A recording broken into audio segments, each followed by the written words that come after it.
Un sapin de Noël planté dans une botte de paille au milieu de l'autoroute, un symbole pour montrer qu'ils sont prêts à rester aussi longtemps qu'il le faut.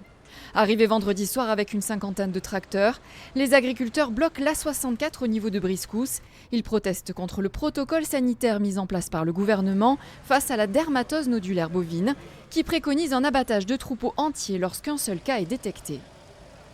On veut éviter l'abattage total des animaux. Ça fait 6 mois que cette stratégie-là est appliquée, 6 mois que ça ne fonctionne pas. On voit bien qu'il y a de nouveaux cas qui apparaissent tous les jours. Des foyers DNC, il y en a certainement énormément, sauf qu'on ne déclare plus.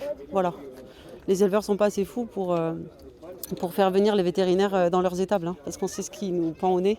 Si effectivement pour une bête malade, on abat tout le troupeau qui est sain.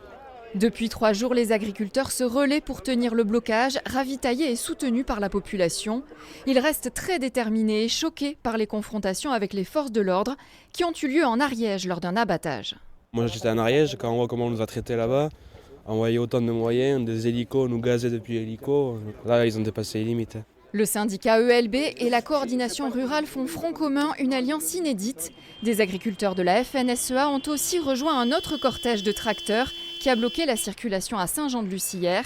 Une mobilisation qui s'amplifie malgré les propos de la ministre de l'Agriculture annonçant que l'épidémie est sous contrôle.